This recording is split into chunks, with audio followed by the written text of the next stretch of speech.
ముందుగా బ్రహ్మర్షి పితామహ పత్రిజీ దంపతులకు, అలాగే నాకు పునర్జన్మనిచ్చిన డాక్టర్ గోపాలకృష్ణ గారికి, నాకు ధ్యానాన్ని అందించిన సంతోషి మేడంకి, నాలో అరిషడ్ వర్గాలు ఉన్నాయని తెలియచేసిన శ్రీదేవి మేడం గారికి హృదయపూర్వక ధన్యవాదాలు తెలియచేసుకుంటూ, ఈరోజు నా అనుభవాన్ని కొంతమందికి అవసరం పడుతుంది కాబట్టి చెప్తున్నానండి. నా పేరు విజయ అండి. మాది అనకాపల్లి. నాకు ఇద్దరు బాబులండి. మా హస్బెండ్ ఎక్స్ ఆర్మీ. 8 సంవత్సరాల క్రితం నేనెలా ఉండేదాన్నంటే, మంచానికి అతుక్కుపోయి ఒక అంటే రోజుకి 10 వాంతులు, 10 విరోచనాలు, అలాగే L4, L5 ల్యాప్స్ అయ్యి, షోల్డర్ బోన్ క్రాకొచ్చి, ఆర్థరైటిస్ ఒచ్చి, ఇంకా పెద్ద ప్రాబ్లమ్ ఏంటంటే అసలు కూర్చోలేకపోయేదాన్ని.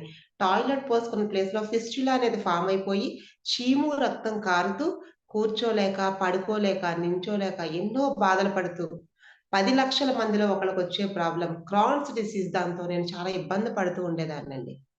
అలాంటి సమయంలో సంతోషి మేడం నాకు ధ్యానాన్ని పరిచయం చేసిందండి.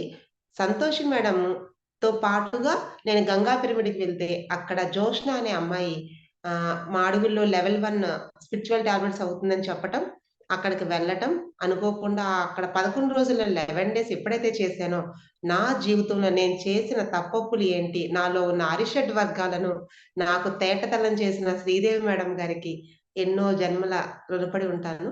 సో, ఆ మేడం చెప్పటం, అక్కడి నుంచి అంచెలంచెలుగా నేను తెలుసుకొని, నాలో ఉన్న తప్పులు నేను సరిదిద్దుకుంటూ, ఒక 3 సంవత్సరాల పాటు స్పిరిచ్యువల్ టాబ్లెట్స్‌లో నా జర్నీ చేసిన తర్వాత, నేను మళ్ళా అగైన్ కొలనోస్కోపీ, ఎండోస్కోపీ, ఇలనోస్కోపీ అన్నీ చేస్తే వాటిలన్ని రిపోర్ట్ ఏంటంటే, no ulcers, no vomitings and no pains. అన్నిటితో ఎంతో అద్భుతంగా నా జీవితాన్ని మలుచుకున్నానండి.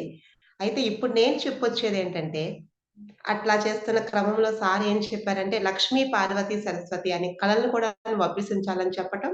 నేను అంచెలంచెలుగా కోలాటం నేర్చుకొని, డాన్స్ చేస్తూ, అలాగే పాటలు పాడుకుంటూ, దాంతో పాటుగా భరతనాట్యాన్ని కూడా అభ్యసిస్తున్నానండి.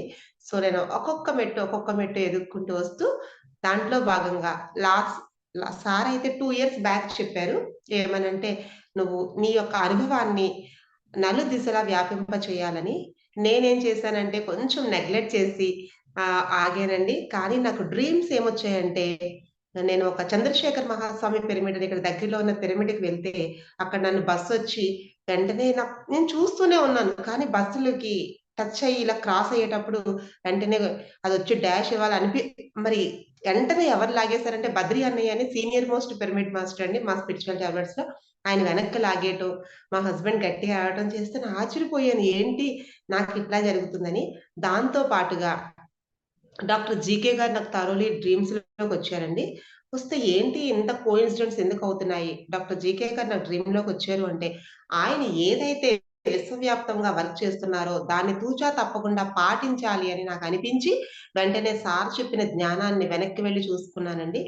చూసుకుంటే యాజ్ ఇట్ ఈస్‌గా నేను ఏదైతే గురువుగారు చెప్తూ ఉండేవారో, ఒక మనిషి కలలోకొచ్చినప్పుడు, ఆ మనిషి తాలూకా మంచి ఏదైతే చేస్తూ ఉంటారో యాజ్ ఇట్ ఈస్‌గా దాన్ని ఫాలో అవ్వి, మనం కూడా ఫాలో అవ్వటమే. ఒక పత్రి సారొస్తే ఆయన యొక్క ఫాలోవర్‌గా ఆయనేం చేస్తూ ఉంటారో సత్యమేవ జయతే అని చెప్పి ధ్యాన ప్రచారం చేయటం. అట్లాగా గాంధీజీ వచ్చినప్పుడు అహింసా మార్గాన్ని ఎంచుకొని వెళ్ళటం. ఇట్లాంటియి ఏవైతే ఉంటాయో అలాగే జీకే సార్ కాన్సెప్ట్ ఏంటంటే, నలుదిశలా ఎవరైతే పేషెంట్ గార్డ్స్ ఉంటారో వాళ్ళకి వెళ్లి ధ్యానాన్ని అందిస్తూ, దాంట్లో స్పిరిచ్యువల్ టాబ్లెట్స్ అనే దాన్ని వాళ్ళకి చెప్తూ, ఆటోమేటిక్‌గా అక్కడి నుంచి బయట పడేయటం. ఆయన మెయిన్ మోటో అయితే నాకు కూడా అలాగే అనిపించిందండి. వెంటనే నేను మా పిల్లలిద్దరూ కూడా వేరు వేరు యూనివర్సిటీలో చదవటం వల్ల నాకు టైముండి, నేను లాస్ట్ 8 నెలలు, 1 సంవత్సరం నుంచి సార్‌కి ఏదైతే డ్రీమ్స్‌లో వస్తుందో దానికి అనుగుణంగానే బస్ రావటం, ఇట్లా కోయిన్సిడెంట్స్ అన్నీ చూసుకొని, నేను ఎలా ఇప్పుడు ఎక్కడికి వెళ్ళాలి అనుకుంటున్నప్పుడు, మా స్పిరిచ్యువల్ టాబ్లెట్స్‌లోనే మణికంఠ అనే అబ్బాయి, "మేడం గారు మీ అరిషడ్ వర్గాల క్లాసు ఇక్కడ చాలా అవసరం అండి. కాబట్టి మీరు రావాలి ద్రాక్షారామం" అని చెప్పటం. నేను వెంటనే ద్రాక్షారామం వెళ్లి, అక్కడ క్లాస్ చెప్తే చాలా అద్భుతంగా అందరూ రెస్పాన్స్ అవ్వటం. అక్కడి నుంచి పక్క ఊరు వెళ్ళటం. అలా అనుకోకుండా నా విజయవాడ నుంచి నాగమణి గారు ఫోను చేశారండి. "మేడం మీ అరిషడ్ వర్గాల క్లాస్ ఇక్కడ కూడా మాకు అవసరం చాలా మందున్నారు" అని. నాకెందుకో ఇలా కోయిన్సిడెంట్స్ అవుతూ ఉన్నాయి. అంతలోకి అక్కడి నుంచి ఫోన్స్ వస్తూ ఉన్నాయి. మళ్ళీ నేను అక్కడి నుంచి విజయవాడ వెళ్ళానండి. ఇవి ఇంత ఆషామాషీగా నేను మామూలుగా వెళ్ళిపోయాను కాదు. ఇది నేచర్ తాలూకు వర్క్. వెంటనే అక్కడ కాలొచ్చింది కాబట్టి, ఏదైతే ఒక ప్లానెడ్‌గా వెళ్ళే కన్నా మన నేచర్‌ని చూసుకుంటూ నేచర్‌తో పాటుగా మమేకమై ఎవరైతే పిలుస్తూ ఉంటారో దాన్ని మన ఏ అవకాశం కూడా మన కోరిక లేకుండా ఇవ్వబడదని అర్థమైందండి. అలాగే మనం అనుకున్నాం కాబట్టి మన వాస్తవానికి మనమే సృష్టికర్తలమని ట్రాఫిక్ సిగ్నల్‌లో ఉంటుంది కాబట్టి, దాన్ని బట్టి నేనేం చేశానంటే, సరే అని వెళ్ళానండి. అక్కడి నుంచి ఒంగోలు చంద్రావతి అమ్మగారు పిలవటం, అక్కడికి వెళ్ళటం. అక్కడి నుంచి కడప నుంచి ఒక మేడం ఫోను చేయటం, మన స్పిరిచ్యువల్ టాబ్లెట్స్ మేడం అండి. ఆమె కూడా ఫోను చేయటం, అక్కడికి వెళ్ళటం. అనుకోకుండా ఇవన్నీ కూడా జరిగిన తర్వాత నేను L1 చెప్పిన తర్వాత సాలూరు వెళ్ళానండి. ఇవన్నీ వెళ్ళినప్పుడు నా మనసులో ఎంతో తెలియని ఆవేదనంతా ఉండేది. అదంతా కూడా పటాపంచలయిపోతూ వచ్చిందండి. అంటే నేను ఎప్పుడు అనుకుంటూ ఉండేదాన్ని. నేను మొత్తం వెళ్ళాలి, చెయ్యాలి అని అనుకున్నాను. యాక్చువల్లీ నాకు పత్రి సార్ కూడా ఒక ధ్యాన మహాచక్రాన్ని పిలిచి పక్కన కూర్చోబెట్టుకొని మెడిటేషన్ చేసి, నాతో పాటుగా నువ్వు ప్రపంచవ్యాప్తంగా వస్తావని అడిగితే, నేను ఆశ్చర్యపోయాను. ఇదేంటి నేను ప్రపంచవ్యాప్తంగా వెళ్ళడం ఏంటి అని నవ్వి ఊరుకున్నానండి.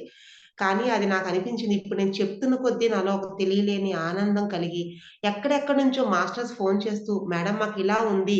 మేము ఏం చేయాలంటే" మా స్పిరిచ్యువల్ టాబ్లెట్స్‌లో ఏవైతే ఉంటాయో, ఆ అన్ని టాబ్లెట్స్‌ని వాళ్ళకి చెప్తూ, వాళ్ళ యొక్క ప్రాబ్లమ్స్ ఏవైతే ఉంటాయో వాటిని క్లియర్ చేస్తూ ఉంటే, ఆధ్యాత్మిక పుత్రులు ఏసిన ప్రతి ప్రశ్న కూడా మా టాబ్లెట్స్‌లో ఉంది కదా! అని చెప్పి, ఎంతో ఓర్పుగా నిజంగా ఏంటంటే టైం సరిపోతూ ఉండేది కాదు. కానీ ఇంటికొచ్చిన తర్వాత కూడా వాళ్ళకి వన్ బై వన్ కౌన్సెలింగ్స్ ఇస్తూ, నేను వాళ్ళ యొక్క అభివృద్ధి కోసం వాళ్ళలో ఉన్న ఎలా అయితే జీకే సారు ప్రతి పేషెంట్ గార్డ్‌ని కూడా ఎంత అద్భుతంగా పట్టించుకొని, ఎంత మైన్యూట్‌గా ఆలోచిస్తారో, అలాగే నేను ఆలోచిస్తూ ఈవెన్ నైట్ పూటైనా కూడా వాళ్ళకి నేను ఆలోచిస్తూ, వాళ్ళకి టైపింగ్ అది చేస్తూ, యాజ్ ఇట్ ఈజ్ సార్ ఏదైతే చేస్తూ ఉన్నారో అలాంటినే చూసుకుంటూ, నా కుటుంబాన్ని కూడా నేను చూసుకుంటూ, నేను ఈ 8 నెలలు, 9 నెలల నుంచి జర్నీ చేసుకుంటూ వచ్చానండి. అయితే ఇక్కడ చెప్పవలసిన విషయం ఏంటంటే, ఆంధ్ర యూనివర్సిటీలో చదువుతున్న మా బాబు మొన్న అనుకోకుండా ఒక మంచి కంపెనీ అండి. ఇంటర్నేషనల్ కంపెనీకి అది 3 ఇయర్స్ నుంచి కూడా రాలేదటండి. బట్ రావటం, అక్కడి నుంచి గీతం యూనివర్సిటీ నుంచి, ఆంధ్ర యూనివర్సిటీ నుంచి చాలా మంది అందరూ ఎగ్జామ్స్‌కి వెళ్లారట. చాలా టఫ్ కాంపిటీషన్ అయిందటండి. చాలా టఫ్ కాంపిటీషన్ అయ్యి, అందులో లాస్ట్‌కి 3 ఎగ్జామ్స్ అయిన తర్వాత ఇంటర్వ్యూలోని వీడు ఒక్కడు మాత్రమే సెలెక్ట్ అయ్యాడటండి. అసలు ఇది చాలా చాలా నేను ఆశ్చర్యపోయాను. ఎందుకంటే అంత టఫ్ కాంపిటీషన్‌లో గూడా వీడు సెలెక్ట్ అయ్యాడు అంటే, నేను చేసిన వర్క్‌కి ఆధ్యాత్మిక పుత్రుల్ని ఎప్పుడైతే నేను ఉన్నతిగా ఎంచుకొని, వాళ్ళ యొక్క ప్రాబ్లమ్స్ నేను తీర్చిదిద్దాలనుకున్నాను. మా పిల్లల కోసం విశ్వమే చూసుకుంటుంది. అంటే ఇదంతా కూడా నేచర్ తాలూకా రూల్ అండి. ఎప్పుడైతే నేను ఆధ్యాత్మిక పుత్రుల తాలూకా ఉన్నతి చూసుకుంటానో, ఆటోమేటిక్‌గా నా పుత్రుల ఉన్నతి జరుగుతుందనేది ఇది స్పిరిచ్యువల్ టాబ్లెట్స్‌లో ఉన్న ఒక ఆధ్యాత్మిక పుత్రులనే ఒక పుస్తకంలో ఉంటుందండి. ఇది తేట తెల్లమైంది మాస్టర్స్.